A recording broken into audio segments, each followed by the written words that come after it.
بالصدق والوفاء سبحانك لا علم لنا إلا ما علمتنا إنك أنت العليم الحكيم رب اشرح لي صدري ويسر لي أمري واحلل عقدة من لساني يفقهوا قولي. Yang amat terhormat Datuk Sri Haji Fadilah bin Haji Yusuf Timbalan Perdana Menteri dan Menteri Perdagangan dan Komoditi, serta yang amat berbahagia Datuk Sri Hajah Ruziah binti Muhammad Tayyib. Yang berhormat Dr. Haji Azlan bin Ibni Timbalan Menteri Tenaga dan Pelestarian Alam Sekitar Sarawak. Yang berbahagia Datuk Haji Wisnu bin Haji Taha yang Ketua Majlis Islam Sarawak. Yang berhormat Datuk Hamzah bin Ibrahim Ahli Dewan Undangan Negeri merangkap pengurusi jawatan kuasa induk Kembara Cipta Rasul 1445 Hijrah. Yang berbahagia Tuan Haji Hilmi bin Haji Uthman, Datuk Bandar Dewan Bandaraya Kuching Utara. Yang berbahagia Datuk Haji Abang Abdul Wahab bin Haji Abang Julai, Ketua Pegawai Eksekutif Lembaga Amanah Kebajikan Masjid Tulis Sarawak. Sahibul Fadilah Datuk Haji Mustafa Kamal bin Haji Ahmad Fauzi, Imam Besar Sarawak. Ketua jabatan, ketua agensi, ketua masyarakat, hadirin hadirat semua yang berhadir ini, yang jauh, sahabat saya, guru kita Al-Mukarram Ustaz Luqman Hakim dari Pontianak hadir juga malam ini. Semua yang berhadir yang tak boleh saya sebutkan satu-satu, semuanya insya-Allah dimuliakan Allah Subhanahu wa taala. Amin ya Allah. Yang akan kita bahaskan pada malam hari ini adalah yang disebut dengan muahadah, perjanjian.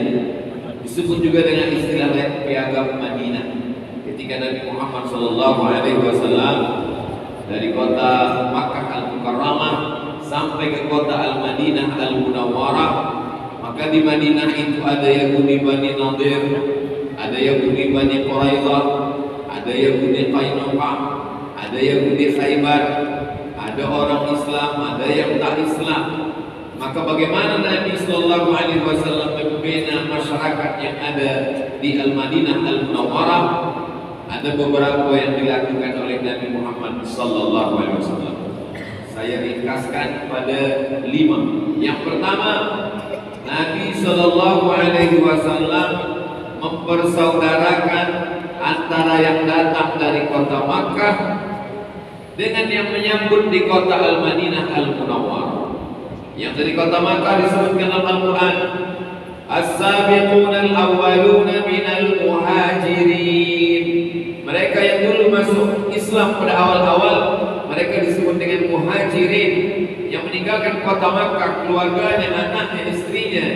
Lalu kemudian wal ansar, orang yang menolong di kota Al-Madinah Al-Munawwarah. Walladzina tabauhum bi ihsan, yang mengikuti dengan perbuatan baik.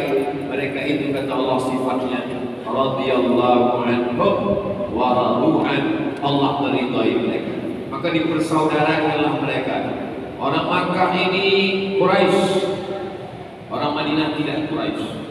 Quraisy keturunan daripada Adnan, cucu cicit daripada Ismail, anak kandung daripada Nabi Ibrahim alaihissalam. Levelnya lebih tinggi. Sedangkan orang Madinah bukan Quraisy. Maka Nabi mengajarkan la farqa bainal arabi wal ajam.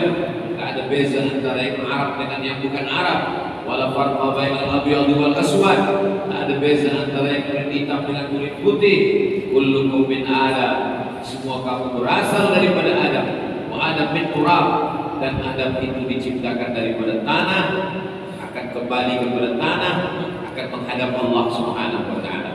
Kita akan susah hidup berjalan bersama dalam satu kawasan kalau hati kita merasa lebih mulia, lebih terhormat, lebih.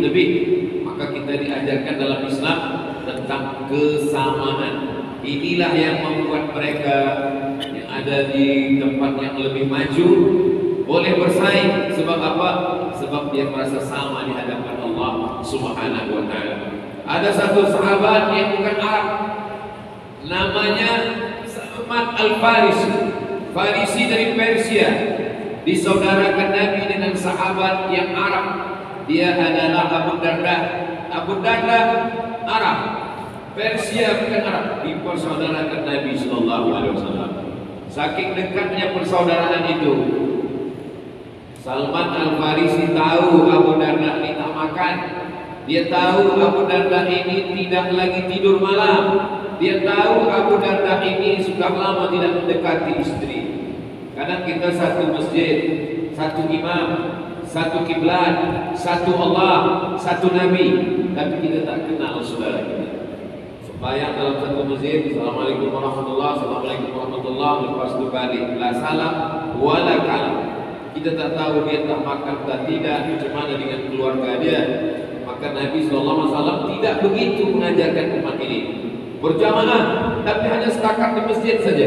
Lepas itu tak ada mengenal, tak ada tahu mengetahui, mati tak datang, menikah tak ada datang jemputan, akikah anak tidak tahu. Begitu bukan ajaran Nabi SAW. Lalu kemudian datanglah Salman Al-Farisi ke rumah Abu Darda. Sampai di rumah Abu Darda sudah menyiapkan makanan. Kata Abu Darda, wahai Salman, silakan makan. Kata Salman, saya tidak akan makan sebelum kamu makan. Maka Salman mau memakan itu karena dia tahu ini sahabat dia ini sudah meninggalkan makanan. Tiap hari berpuasa terus. Saya tidak akan makan sebelum kamu makan. Ini dalil bahwa orang yang berpuasa sunat boleh membatalkan puasa. Faman syaa falyasum. Siapa yang ingin meneruskan puasa, sila puasa. Siapa yang membatalkan puasa, batalkan puasa. Ustaz Saman pernah macam itu, pernah. Saya sedang puasa, datang kata yang sahihul baik, Ustaz Saman, sila makan. Kata saya boleh batalkan. Kalau Ustaz Saman dalam posisi ini, dalam keadaan seperti ini, Ustaz batalkan kan tidak? Saya tengok dulu lauknya.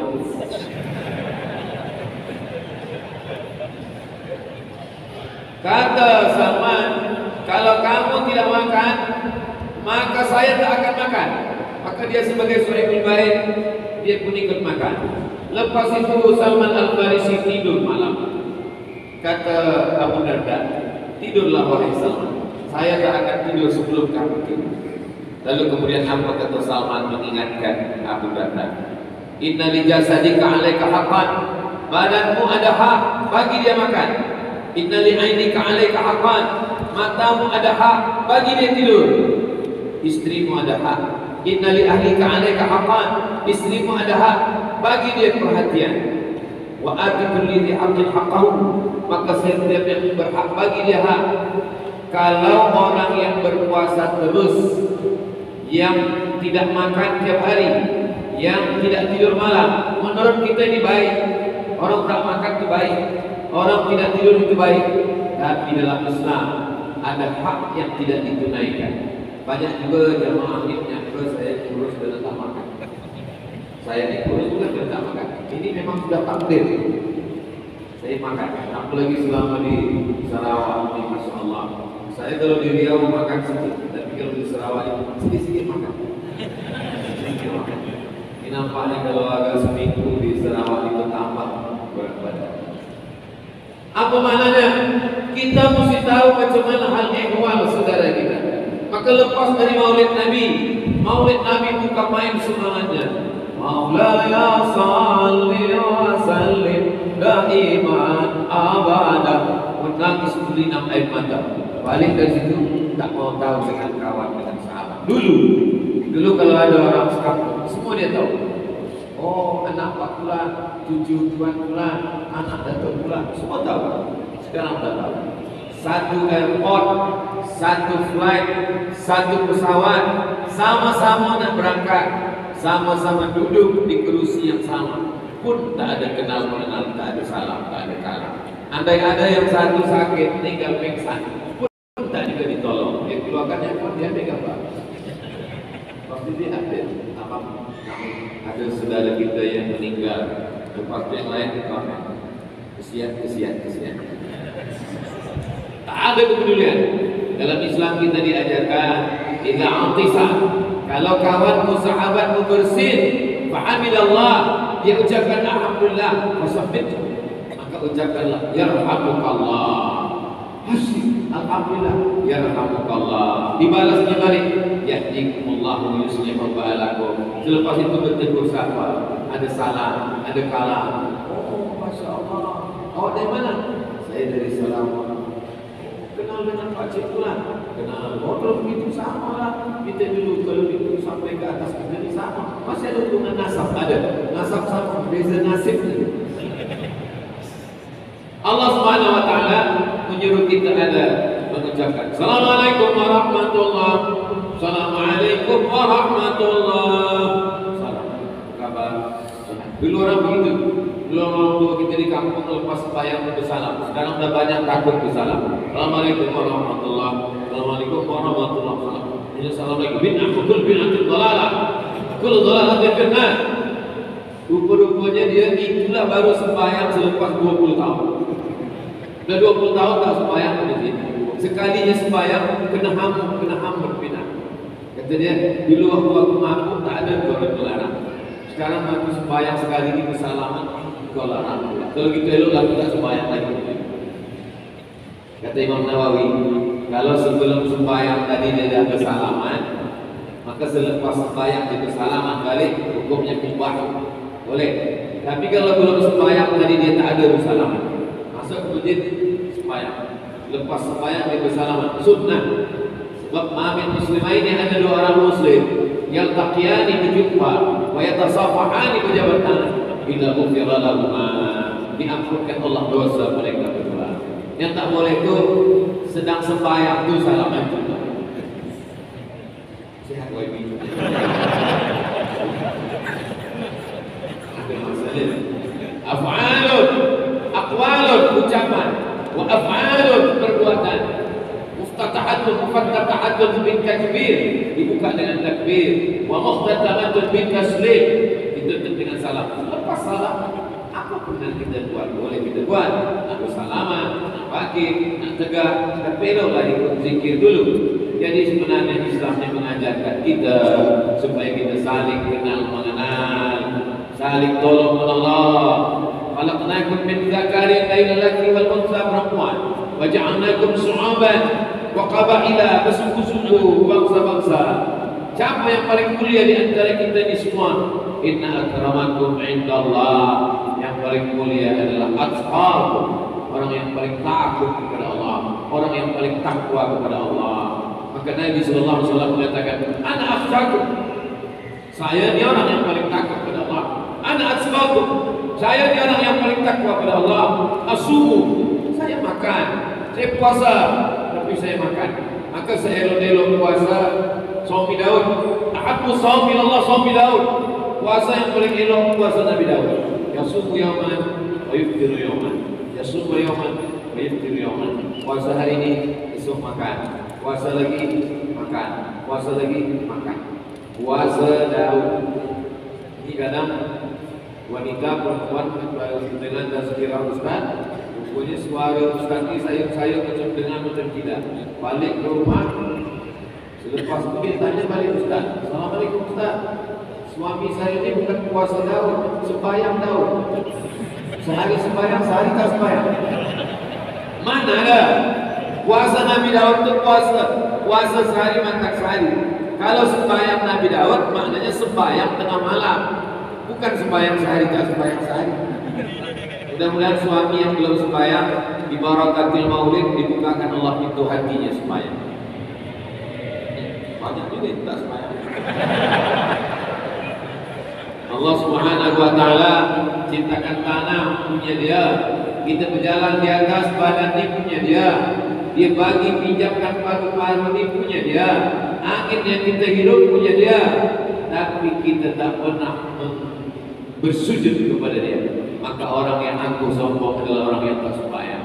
Walaupun dia balik kepada kawan, kepada jiran, kepada sahabat, baik ramai. Kalau dia pergi kedai makan, dia bayar semua. Kata orang dia baik, dia tak baik. Sebab apa? Dia tak baik kepada Allah Subhanahu wa taala. Pada Allah saja dia tak baik. Puan-puan, wanita, kalau ada lelaki macam ini, jangan kamu menikah. Kalau belum menikah, jangan menikah dengan lelaki yang tak sembahyang. Sedang Allah aja dia khianati, apalagi kamu. Sedang Tuhannya saja dia khianati. satu lagi yang perempuan. Maka Allah Subhanahu wa taala mempersaudarakan. Ada satu lagi yang dipersaudarakan Nabi. Namanya Abdurrahman bin Auf. Abdurrahman bin Auf ini orang kaya, businessman dari kota Makkah Al-Mukarramah. Pindah ke kota Madinah. Badan baju sehelai di badan yang dibawa. Semua harta benda semua tinggal sampai ke kota Al-Madinah Al-Munawwarah. Dipersaudarakan Nabi dengan Sa'ad bin Rabi'. Kata Nabi Abdurrahman bin Auf, ya, ini saudara engkau namanya Sa'ad bin Rabi'. Sa'ad bin Rabi' orang kaya. Rupanya dipersaudarakan Nabi sesama bisnismen, sesama orang-orang yang suka berniaga, supaya manakala dia bercakap, manakala mereka bercerita, ceritanya itu ada hubungan, ada kaitan. Maka kata Nabi SAW, ini saudara engkau wahai Sa'ad bin Rabi', ini saudara engkau wahai Abdurrahman bin Auf. Apa kata Sa'ad bin Rabi'? Wahai Abdurrahman bin Auf, wahai Abdurrahman bin Auf, rumah saya lebih dari satu. Ambil rumah saya. Mana yang kau mau? Ambil. Wahai Abdurrahman bin Auf, orang rumah saya lebih dari satu.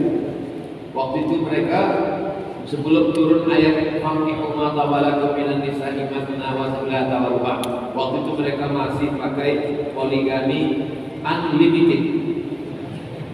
Tak ada batas. Ada yang 10, ada yang 15, banyak. Kata Abdurrahman, kata Sa'ad bin Rabi', mana yang engkau suka, maka aku akan maaf, aku akan ceraikan dan indahnya habis menikah dengan engkau. Apa kata Abdurrahman bin Auf? Dullani ala suq. Barakallahu laka fi malika wa barakallahu laka fi ahlika. Allah berikan berkah pada istrimu, Allah berikan berkah pada hartamu.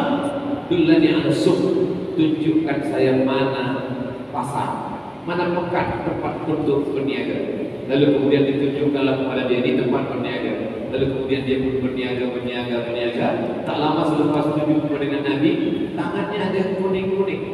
Orang yang tangannya kuning-kuning itu biasanya kena minyak za'faran, parfum dari za'faran. Biasanya dipakai waktu menikah. Manakala Nabi tengok, itu kuning min athari sufra. Engkau nikah, kata Abdurrahman bin Auf. Iya, saya menikah ya Rasulullah. Kata Nabi, awlim walau bisyatin. Buatlah kenduri walaupun hanya menyembelih seekor kambing. Seekor kambing itu kalau orang Arab 10 orang. Maknanya buatlah kenduri walaupun yang datang hanya jamuan untuk 10 orang saja terjadi. Seekor kambing zaman itu dimakan 10 orang. Kalau di kampung saya seekor kambing sekampung cukup.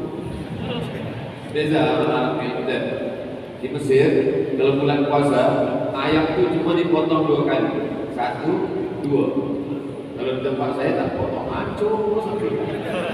Kita pun tengok ini ayam berapa. Maka kalau ayam dia hanya berdua atau berempat paling banyak. Kalau daging, maknanya tadi dia potong seekor kambing, itu maknanya tetamu dia hanya 10 orang saja. Kata Nabi, buatlah walimah supaya apa? Supaya tak ada fitnah, semua orang tahu. Begitulah Allah Subhanahu wa taala mengajarkan kepada umat ini, innamal mu'minuna ikhwan. Yang muhajirin bersaudara dengan Ansar. Orang Ansar itu sendiri berkelahi. Ada Ansar namanya Aus, ada satu lagi Ansar namanya Khazraj. Orang Aus dengan Khazraj ini berkelahi perang. Jaga tidur perang, nak tidur berperang. Sepadan tanah sikit berkelahi. Masalah pernikahan berkelahi. Kalau orang kita sekarang ditanya, awak suka apa? Suka bola sepak. Awak suka apa? Suka berenang. Awak suka apa? Suka jet ski. Awak suka apa? Kalau dulu tidak, awak suka apa? Suka berperang. Maka disebutkan Allah dalam Quran, wadhkuru ni'matallahi 'alaikum. Ingatlah nikmat Allah kepada kamu wahai orang Ansar, orang Madinah. Idh kuntum a'da'an. Ketika dulu kamu suka berkelahi bermusuhan. Fa'allafa baina qulubikum. Ditauhidkan hati kamu, dipersaudarakan kamu. Fa'asbahtum bi ni'matihi ikhwana. Setelah itu kamu menjadi orang yang bersaudara. Mereka tidak lagi menengok ini Aus, ini Khazraj, tidak, tapi mereka bersaudara. Ini Muhajirin, ini Ansar, saudara. Ini Aus, ini Khazraj, saudara. Begitu juga pula dengan Yahudi. Orang Yahudi pun dipersaudarakan Nabi Sallallahu Alaihi Wasallam. Kalau datang orang Makkah menyerang orang Madinah, walaupun saudara kandung, maka yang dibela adalah orang Madinah. Kenapa? Karena orang Makkah adalah muharibun. Mereka adalah orang yang berperang, musuh kerana peperangan. Ketika terjadi perang antara orang Makkah dengan orang Madinah, maka yang menanggung duit membiayai makan, membeli senjata, membeli baju, membeli kuda, membeli pedang, itu ditanggung oleh orang Madinah. Yang Islam dengan orang yang Yahudi sama. Perjanjian Madinah itu disusun oleh Syekh Safiyur Rahman Al-Mubarakfuri dalam kitab Ar-Rahiq Al-Maktum 12 pasal. Kitab sirah sejarah Nabi yang paling tua, Sirah Ibn Ishaq. Selepas itu Sirah Ibn Hisham. Selepas itu maka merata-ratalah banyak sejarah Nabi. Ada yang ditulis oleh Imam Abu Ja'far Ibn Jarir At-Tabari, ada yang ditulis oleh Imam Abu Fidan Ismail Ibn Katsir. Yang modern pula banyak sekali. Untuk membantah orientalis yang mengejek-ejek Islam, mengolok-olok Islam, maka datanglah Syekh Hussein Haikal, Dr. Hussein Haikal dari Mesir. Dia tulis kitab namanya Hayati Muhammad, diterjemahkan ke dalam bahasa Melayu, ditulis mukadimah kata pengantar oleh Buya Haji Abdul Malik Karim Amrullah Buya Hamka. Diadakan musabaqah dalam rangka memperingati Maulidur Rasul sallallahu alaihi wasallam di Makkah Al-Mukarramah. Mereka tak sebut maulid, tak ada kata maulid, tapi sebenarnya isinya maulid. Sebab musabaqah menulis kitab itu diadakan pada bulan Rabiul Awal di kota Makkah Al-Mukarramah. 150 negara ikut. Mesir tak menang, Maghribi tak menang, Sudan tak menang. Pemenangnya adalah dari Muslim minority dari India. Dia seorang ulama bernama Syekh Safiyur Rahman Al-Mubarakfuri. Nama kitabnya Ar-Rahiq Al-Maktum, sudah diterjemahkan ke bahasa Melayu. Jadi kalau kita nak kenalkan anak kita dengan Nabi di bulan Maulidur Rasul, ajak dia maulid ke Masjid Negara Sarawak, ajak dia maulid ke surau, ke musala, ajak dia maulid. Tapi ada cara satu lagi, belikan dia buku sejarah, beli buku Sirah Ibn Ishaq, beli buku Sirah Ibn Hisham, beli kitab Ar-Rahiq Al-Maktum, beli kitab Hayati Muhammad, beli kitab Sirah Nabawi yang ditulis Syekh Muhammad Al-Ghazali, guru daripada Syekh Yusuf Al-Qadhali. Beli kitab sirah yang ditulis oleh Sa'id Al-Buti, beli kitab sirah yang ditulis oleh Syekh Mustafa As-Sibai, Durus Mu'ibah. Nanti bila kita mati, anak kita membuka lemari kitab buku, dia tengok, dia tengok, oh ayah saya Masya Allah, rupanya dia dah beli buku. Menangis anak kita sebab dia tengok buku itu masih bersampul, belum pernah dibuka. Jadi paling tidak kita pernah meninggalkan sesuatu. Kalaupun tak sempat kita baca, anak cucu kita membaca, insya Allah mengalir pahala. Nah, jadi mengenalkan Nabi Sallallahu Alaihi Wasallam. Rasul Sallallahu Alaihi Wasallam mempersaudarakan mereka. Bahkan Nabi tidak hanya sekadar mempersaudarakan, Nabi datang pada jemputan mereka. Nabi dijemput, lalu kemudian Nabi pun datang. Manakala Nabi sudah datang pada jemputan mereka, mereka pun bertanya, wahai Rasulullah Sallallahu Alaihi Wasallam, ya, apa makanan kesukaan engkau? Apa makanan yang kau paling suka? Kata Nabi, saya paling suka makan kambing kaki yang hadapannya depan. Kambing kaki belakang, kaki hadapan. Yang juga Nabi yang hadapan. Mereka membawakan kaki kambing yang hadapan. Nanti kalau Tuhan ditanya orang, Ustaz Somad, apa suka? Saya suka kaki kambing. Cukup, bawakan saja, jangan tanya lagi. Yang sebelah kanan atau sebelah kiri? Kaki kambing. Rupa-rupanya mereka bertanya itu bukan karena memuliakan Nabi. Kaki kambing yang Nabi paling suka, di situlah mereka tanamkan racun sebanyak-banyak. Sahabat Nabi yang memakan itu masuk ke dalam meninggal. Nabi SAW datang malaikat Jibril menyampaikan itu beracun ya Muhammad SAW, belum Nabi tinggalkan. Tapi sepakat ahli sirah bahwa ada tertelan satu. Maka sebelum meninggal dunia Nabi berkata kepada Sayyidatuna Aisyah, masih terasa lagi bagi sisa-sisa racun yang tertelan dulu wahai Aisyah. Hikmah daripada itu, Allah tidak hanya menjadikannya sebagai seorang nabi, seorang rasul, seorang ulul azmi, seorang sayyidul anbiya wal mursalin, tapi dia adalah seorang syahid yang dimuliakan Allah Subhanahu wa taala. Orang yang mati minum racun adalah mati syahid. Kalau tak tahu, ada tidak tahu, kau dah tahu, kenapa minum? Dia mati syahid. Mati syahid, bunuh diri. La taqtulu anfusakum, jangan bunuh diri kamu. Innallaha kana bikum rahimah. Allah sayang kepada kamu. Nabi SAW ketika ditanya, kita hukum dia Rasulullah, Nabi memaafkan. Ditangkap. Perempuan yang meracun Nabi itu ditangkap. Itulah orang yang ini memang tanya. Ditanya dia, kenapa kamu racun Muhammad? Kata dia menjawab, saya nak uji dia Nabi original dan Nabi palsu. Jadi kalau ada orang buat salah, tak mengaku salah, lepas itu membuat kata-kata untuk membela diri, kita tahu tak yang begini. Mudah-mudahan kita diselamatkan daripada pikiran-pikiran yang begini. Allah Subhanahu wa taala menyuruh kita bersaudara, maka itu yang pertama dilakukan Nabi SAW. Masjid besar, masjid cantik, kalau kita tak bersaudara, berkelahi masalah khilafiyah, berkelahi masalah musolli tak musolli, masalah kunun tak kunun, masalah zikir jahat tafsir, masalah itulah pentingnya al-hakim yarfa'ul khilaf.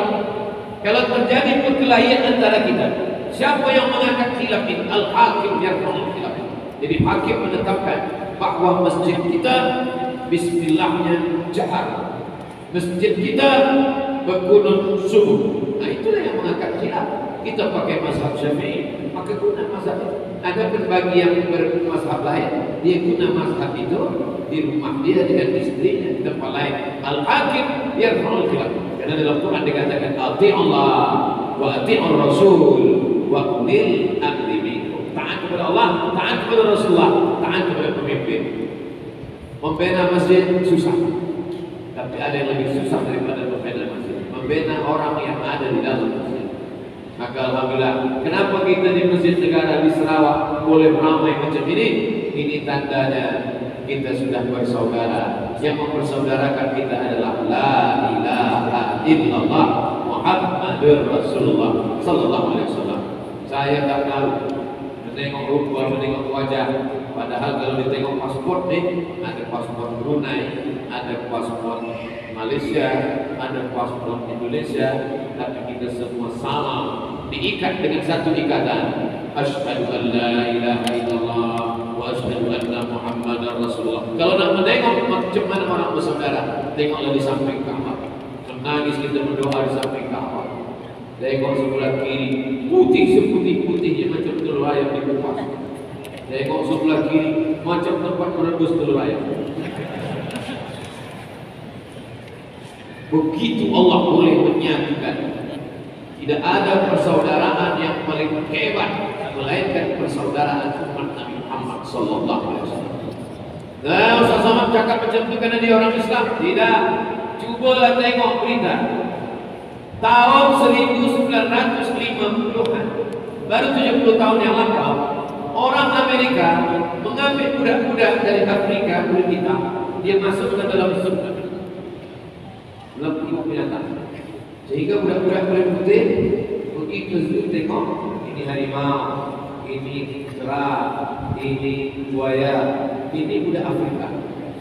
Mereka buat selevel antara orang Afrika dengan Taiwan. Ustaz tahu dari mana? Ada yang kirim berita ke saya. Kalau belum tahu, nanti saya kirim.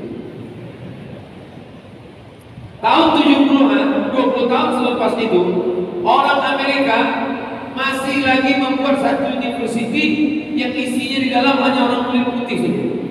Orang kulit hitam dibuatkan satu kursi, dibuatkan satu meja di luar, sehingga orang kulit putih menengok di sini. Orang hitam tengok di luar. Maka jadi waktu saya tengok ada di luar, ini itu orang hitam. Rupanya tidak. Di Sabah semuanya sama di hadapan Allah Subhanahu wa taala. Kenapa sebagian di luar? Sebab mereka kami ingin lebih selesa rasa di luar. Dan kami pun sama juga masuk ke kami ke dalam menengok Ustaz Somad. Di luar pun juga ada monitor yang besar.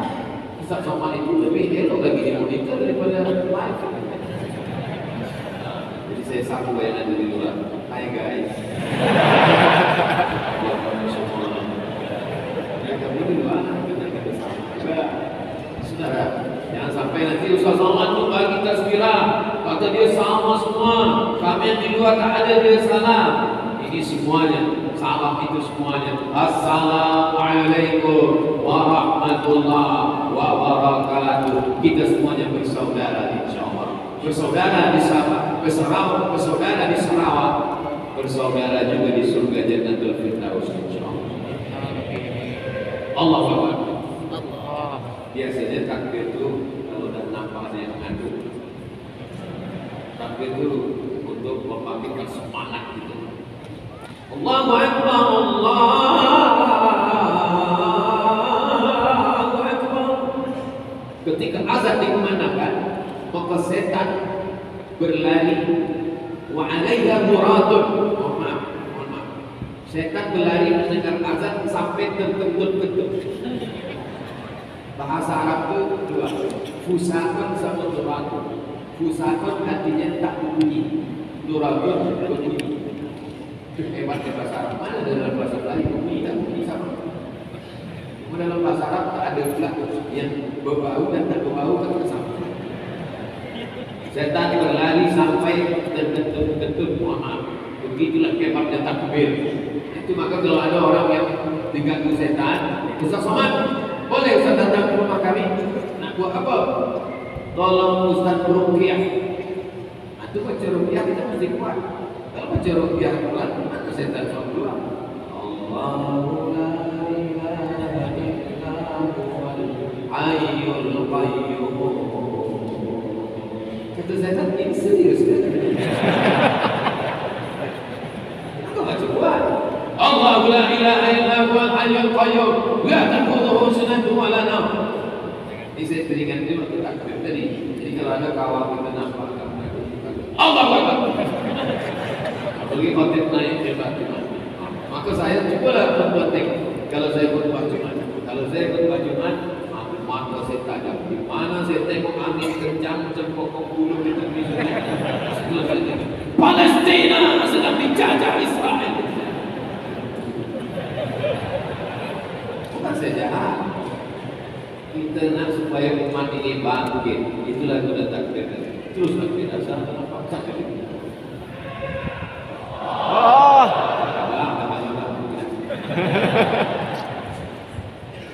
Jadi yang pertama adalah yang dilakukan Rasulullah mempersaudarakan. Yang kedua, membina masjid. Tempat kita bersama di masjid, bersama di hotel, buat program seminar dari pukul 10 pagi hingga pukul 4 petang tak terdengar suara azan. Tapi kalau kita buat di masjid, ada convention hall, ada hospital, suara masjid masuk ke dalam. Orang hantar bini dia, bini dia sedang hamil tua, datang ke masjid, terdengar suara azan. Hayya 'alas salat.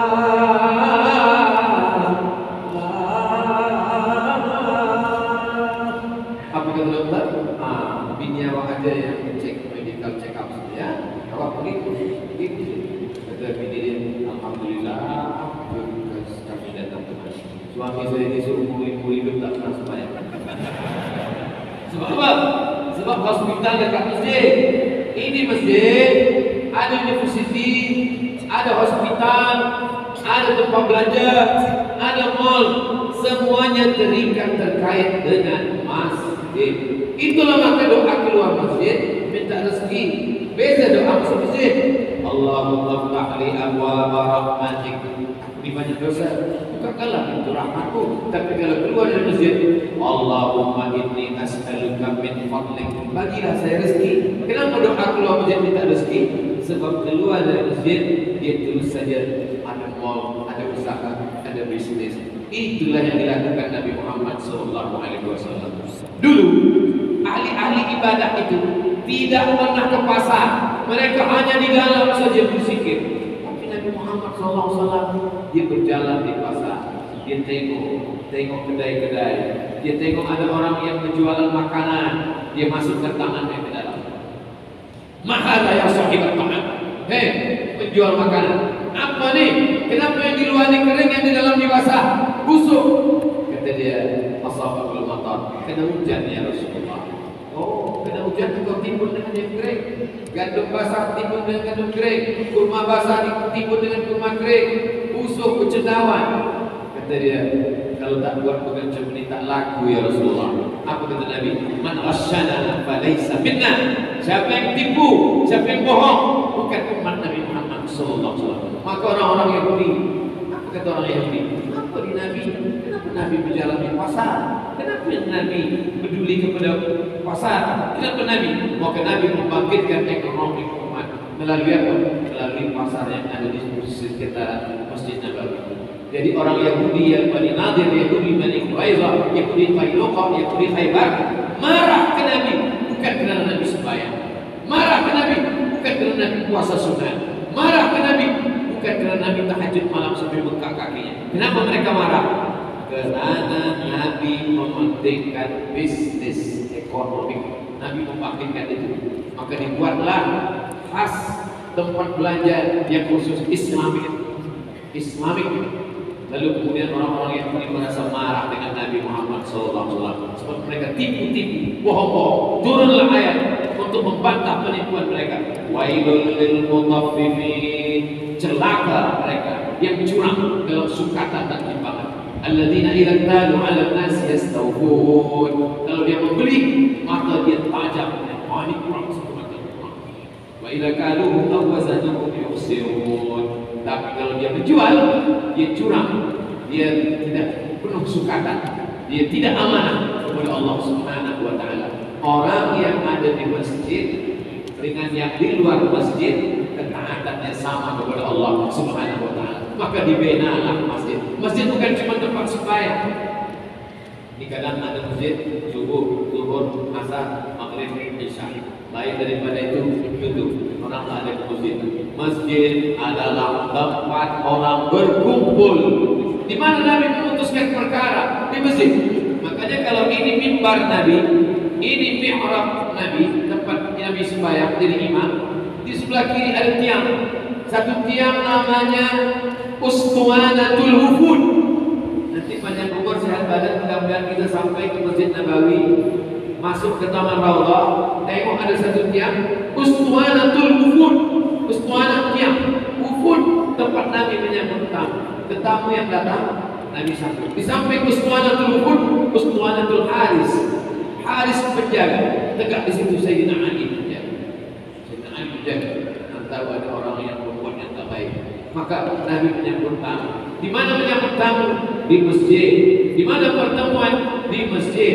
Sehingga turun rahmat dan barakah. Oh, kalau begitu kami selama ini salah buat di hotel. Tak salah, tapi di hotel yang dekat masjid dan suara azan masuk ke dalam hotel sehingga ketika masuk Allahu Akbar, Allahu Akbar. Mohon maaf, kita break ya, jangan kemana-mana. Kita teruskan nanti selepas sholat waktu zuhur, waktu asar. Barulah bangkit semangat umat. Di mana mereka bertemu dan berkumpul? Berkumpulnya berada di dalam masjid. Pasar menyebabkan azan Jumat menjadi 2 kali. Zaman Nabi azan Jumat sekali saja. Tapi pada masa Khalifah Abu Bakar Siddiq, Umar bin Khattab, Utsman bin Affan, pasar menjadi luas, tempat belanja menjadi ramai. Maka kalau sekali azan tak cukup orang datang, buat azan sekali, azan 2 kali, bahkan di Maghribi sampai azan 3 kali. Ikut riwayat dari Utsman bin Affan. Ini semua apa maknanya? Islam tidak mengajarkan kita meninggalkan dunia. Ini sekarang banyak orang sebelum dia bertobat, sebelum dia berhijrah, dia adalah bisnismen yang kuat. Tapi selepas itu dia masuk ke masjid hanya berzikir. Bila ditanya, macam mana bisnis tuan? Saya dah tinggalkan semua, saya nak mati. Yang jadi masalah kamu tak mati-mati. Khiyarukum fil jahiliyah, khiyarukum fil Islam. Kalau dulu waktu jahiliyah dia adalah bisnismen, maka selepas jadi masuk Islam, dia pun menjadi orang kaya yang taat kepada Allah. Siapa dia? Abdurrahman bin Auf, Sa'ad bin Rabi', Utsman bin Affan. Khadijah. Kalau sebelumnya dia adalah panglima perang, maka selepas dia masuk Islam, dia tetap juga panglima perang. Siapa dia? Khalid bin Walid. Khalid bin Walid sebelum masuk Islam panglima perang, memerangi Nabi pada perang Uhud. Dia yang menyerang pasukan Nabi Muhammad SAW. Tapi selepas dia masuk Islam, dia menjadi panglima perang yang dibanggakan oleh Nabi SAW. Wahsy lah yang membunuh Hamzah bin Abdul Muttalib. Dia ambil tombak, dia tujukan ke tubuh Hamzah. Wa azzastuhu, aku goncangkan tombak itu sampai ke bawah. Dialah yang mengoyak jantung Hamzah, dada Hamzah. Tapi selepas dia masuk Islam, dia menengok tangannya yang diikat karena dosa sudah membunuh Hamzah bin Abdul Muttalib. Bagaimana cara membersihkannya? Dialah yang membunuh Musailamah al-Kadzdzab, nabi palsu. Apa kata Hamzah? Apa kata Wahsy? Tangan ini dulu membunuh orang yang paling baik, maka tangan ini juga yang membunuh orang yang paling jahat. Kalau dulu tangan ini pernah membunuh Hamzah, Sayyidus Syuhada, maka tangan ini mesti dibersihkan dengan membunuh nabi palsu dari Yamamah, namanya Musailamah al-Kadzdzab. Musailamah ini hidup sampai masa pemerintahan Abu Bakar Siddiq. Dia tiru-tiru Quran. Dalam Quran ada Alam tara kaifa fa'ala rabbuka bi ashabil fil. Nah, dia buat ulang surat Al-Fil macam itu juga bunyinya. Wal fil wa ma adraka mal fil lahu dhailun tawil. Bunyinya mirip dari mana tadi? Wal fil demi gajah. Wa ma adraka mal fil, kau akan apa gajah itu? Dhailun tawil, ekornya panjang. Apa ini? Nabi SAW membina Masjid Nabawi bukan sebatas setakat tempat sembahyang, tapi di dalamnya ada pendidikan. Maka selepas sholat zuhur ada membaca kitab Qadha'il A'mal, Riyadhus Shalihin, Arba'in Nawawi, Al-Azkar, walaupun satu hadis. Jangan hanya sebatas khatam Arba'in, pindah Riyadhus Shalihin, khatam Riyadhus Shalihin, pindah Al-Azkar, khatam Al-Azkar, pindah ke Bulughul Maram min Adillatil Ahkam, khatam pindah ke Jawahirul Bukhari, baru pindah ke Sahih Bukhari. Satu hadis. Untuk apa? Supaya umat ini balik seperti zaman Rasulullah sallallahu alaihi wasallam. Minal jami' ilal jami'ah. Dari masjid menjadi university. Apa university yang paling tua di dunia? University Qarawiyyin di Maghribi. University Qarawiyyin itu Masjid Qarawiyyin yang berubah dari masjid menjadi university. Selepas Qarawiyyin, Masjid Zaitunah di Tunisia, Masjid Zaitunah berubah menjadi University Zaitunah. Selepas itu barulah Masjid Al-Azhar. Masjid Al-Azhar dibina oleh Jauhar Syiah yang membina. Lalu kemudian pada masa pemerintahan seorang panglima perang dari Kurdi, Salahuddin Al-Ayyubi tutup masjid itu selama setahun. Tak ada sembahyang. Sampai akhirnya berubah menjadi Ahlus Sunnah wal Jamaah. Barulah orang ramai-ramai lagi. Selepas itu barulah berdiri berubah menjadi University Al-Azhar. Qarawiyyin masjid menjadi university. Zaitunah masjid menjadi university. Al-Azhar masjid menjadi university. Sekarang ada pula university, tak ada masjid. Macam mana orang? Maka ketika datang seorang ulama yang khatam Sahih Bukhari, khatam Sahih Muslim, bertemu dengan orang yang belajar di university, lalu kemudian orang yang belajar di university, BA, MA, Master, PhD, bertanya kepada ulama yang belajar di masjid, kenapa kamu lebih alim daripada kami? Kenapa kamu lebih hafiz daripada kami? Kenapa kamu lebih warang daripada kami? Apa kata ulama yang belajar di masjid? Ta'allamna fil jami'ah wa ta'allamna fil jami'ah wa laysa dzakaru kal untha. Kami belajar di jami', kamu belajar di jami'ah. Orang belajar di masjid, imannya, takwanya, akhlaknya dia jaga. Orang yang hanya belajar di university, dia hanya ambil grade, dia hanya ambil nilai. Bukan berarti selepas ini saya hinakan university. Saya belajar di university, saya ambil BA, saya ambil master, saya ambil PhD. Bukan salah, tak salah. tapi jangan lupakan masjid. Tetap sembahyang di masjid. Ini kadang orang kalau udah belajar master PhD datang ke masjid lagi. Bila tanya, awak tak ke masjid? Masjid untuk PhD PhD tak ke lagi. Kita semua akan menghadap Allah Subhanahu wa taala. Yang pertama, persaudarakan. Yang kedua, bina masjid. Yang ketiga, bangkitkan ekonomi umat. At-tajir, orang yang berniaga. As-saluq, jujur. Al-amin, amanah.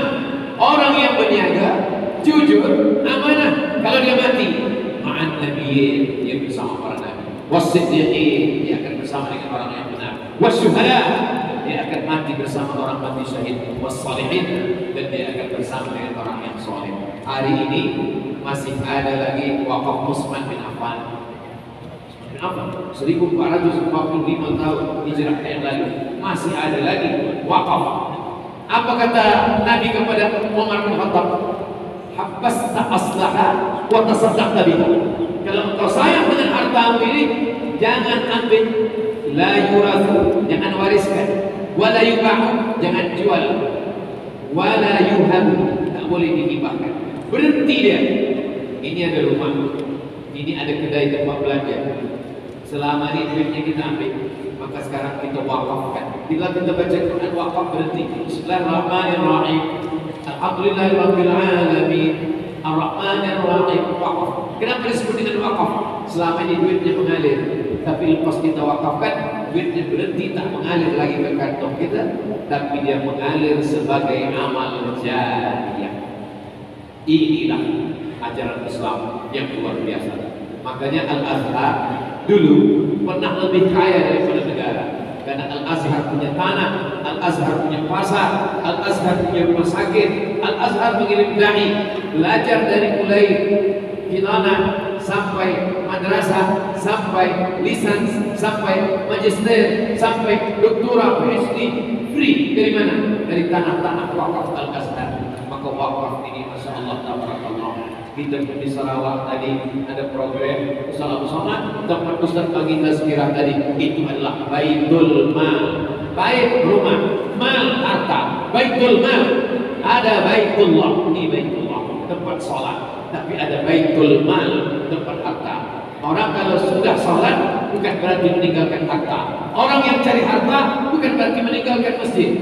Ada orang hanya ke masjid meninggalkan harta, tidak baik. Karena dalam Islam kita diajarkan Rabbana atina fid dunya hasanah wa fil akhirati hasanah wa qina azabannar. Ada seorang ulama jubahnya elok, cantik, mahal, dia naik kuda.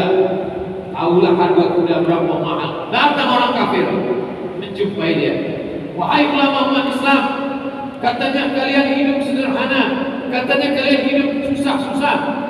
Dunia sijinul mu'min, dunia ini penjara bagi orang beriman. Kenapa kamu kaya? Kenapa baju kamu bagus? Kenapa kereta kamu bagus? Kenapa kuda kamu bagus? Tapi katanya kamu di penjara. Apa kata ulama menjawab? Saya di penjara saja begini senang, apalagi di akhirat nanti. Kamu di dunia aja begitu melarang, apalagi di neraka jahanam nanti.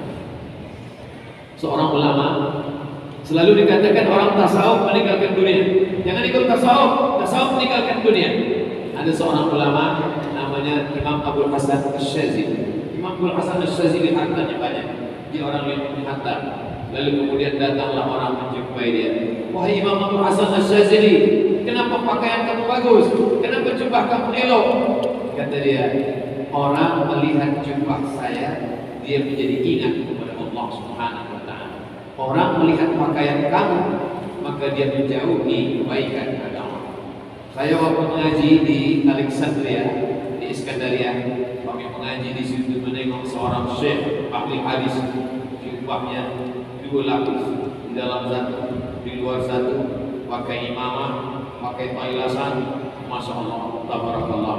Lalu kemudian muridnya yang ada di bawah yang selalu mulazamah berbisik kepada saya, bagaimana Ustaz menengok ulama itu? Oh, luar biasa.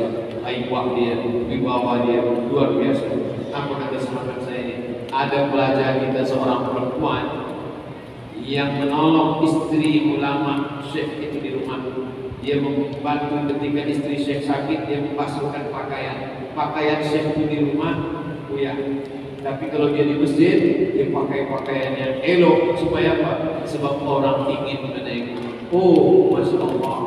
Itulah maka malam ini saya pakai pakaian ini, pakaian yang baru dikasih orang Sarawak, belum pernah dipakai.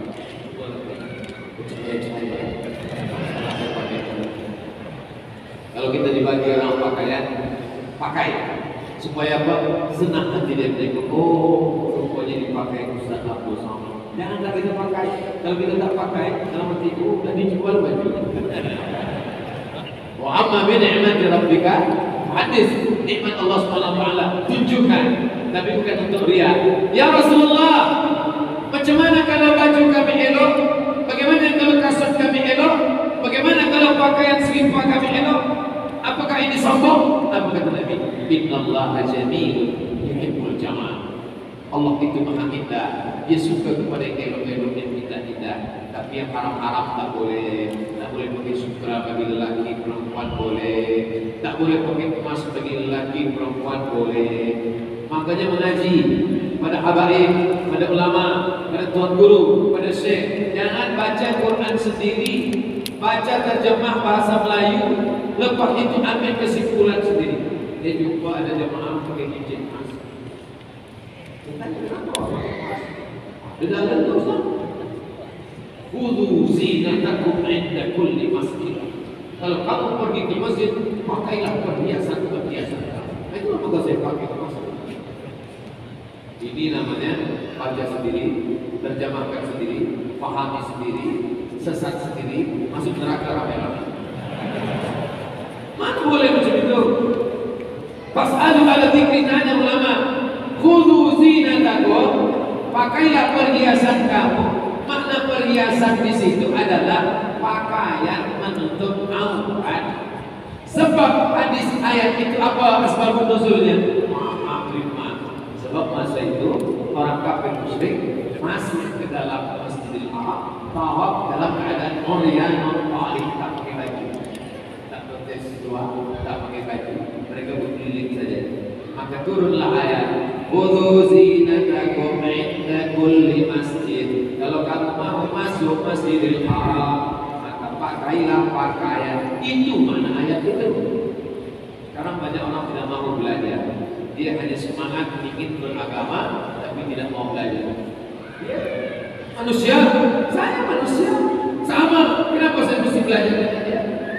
Ini orang tidak betul. Ketika kereta dia rusak, dia bawa ke tempat betulkan kereta. Ketika ekor dia rusak, dia bawa tempat betulkan ekor. Handphone dia rusak, dia bawa ke tempat betulkan handphone. Tapi agama dia rusak, dia betulkan sendiri. Kenapa tak dia bawa kepada alim-alim ulama? Oh, saya tak percaya kepada ulama, saya tak percaya kepada guru, saya tak percaya kepada ustaz. Kepada ulama tak percaya, kepada guru tak percaya, tapi kepada pilot pesawat terbang percaya. Kalau memang tak percaya pada semua manusia, tak percayalah semua manusia. Kenapa waktu naik pesawat terbang percaya saja? Kenapa tak pernah tanya ke pilot macam mana kabar sehat? Ini manusia tidak seimbang pikirannya. Maka dalam Islam kita diajarkan pada perkara kita yang tak tahu, la taqfu ma laysa laka bihi ilmun. Inna sam'a mendengar, wal basar penglihatan, wal fuad hati dan pikiran. Kullu ulaika kana anhu mas'ula. Semua akan disoal, semua akan diminta tanggung jawab di hadapan Allah Subhanahu wa taala. Satu, bersaudarakan.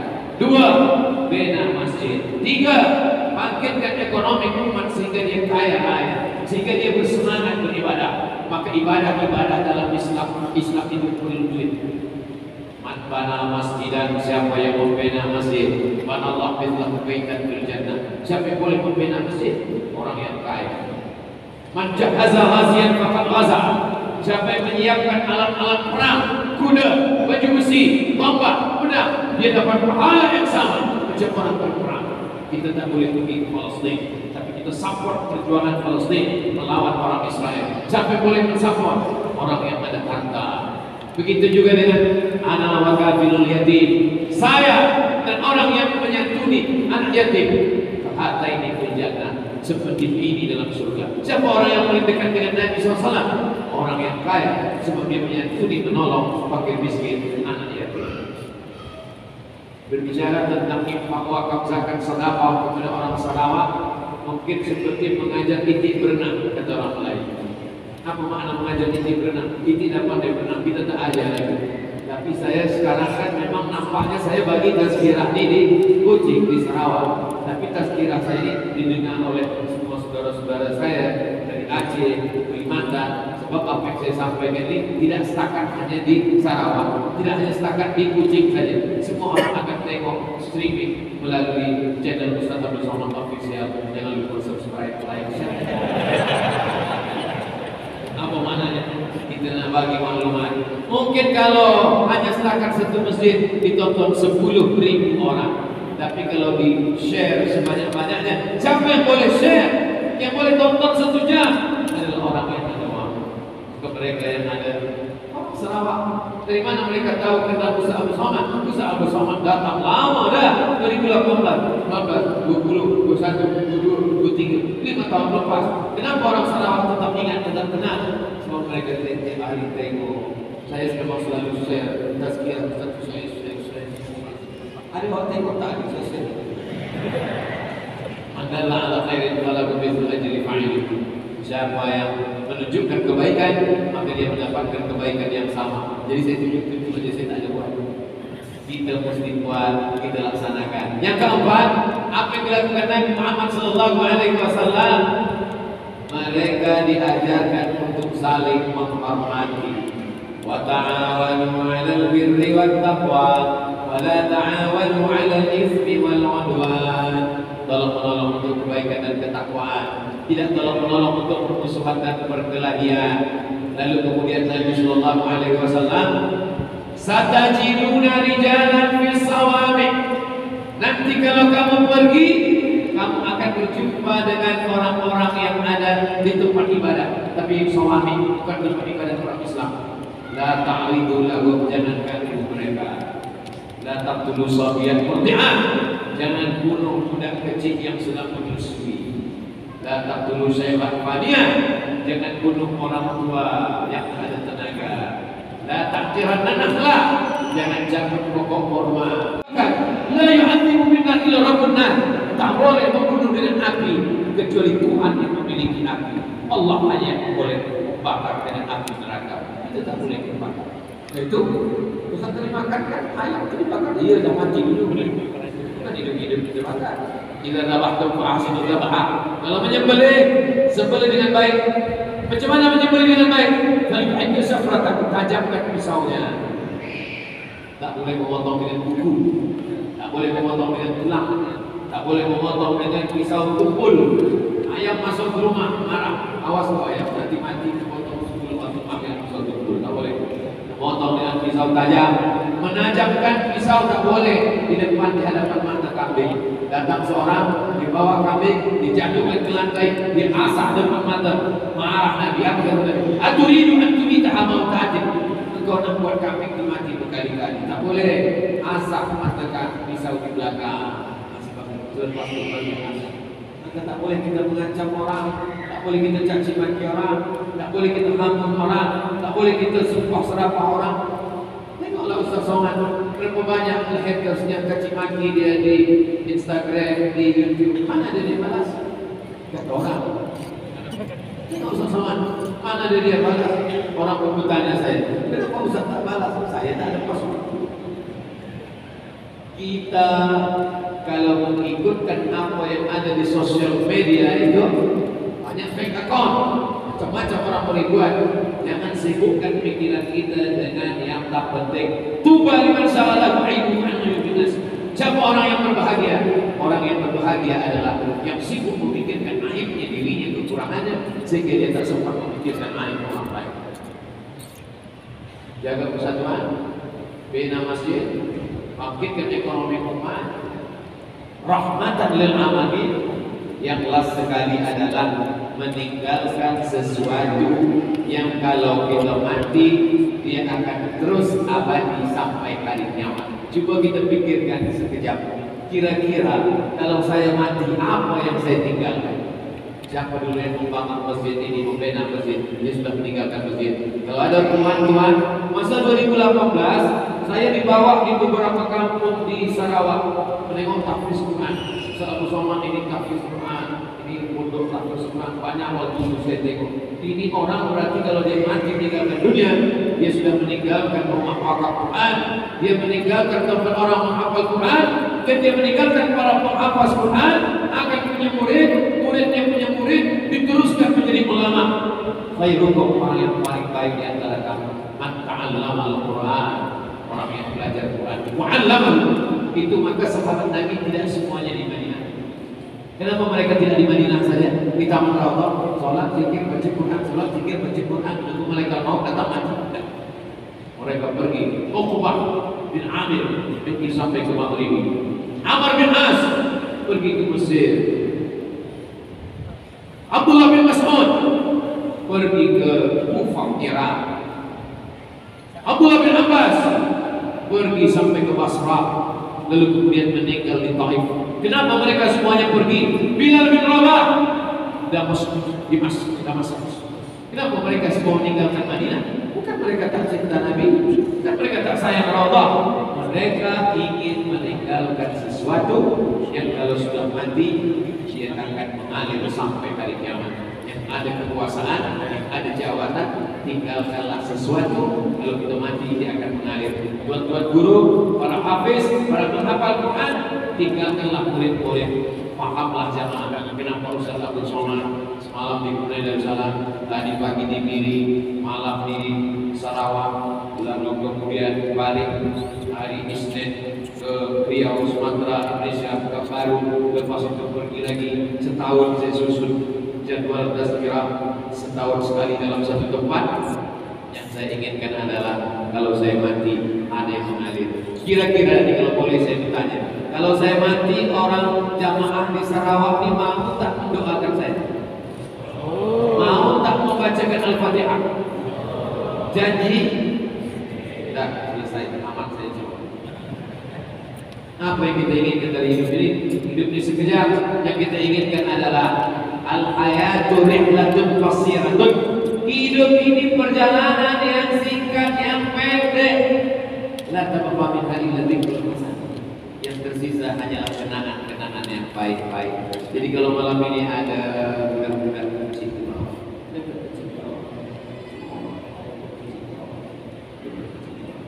sebenarnya ayah ibu bapaknya ingin supaya anak ini punya kenangan yang baik.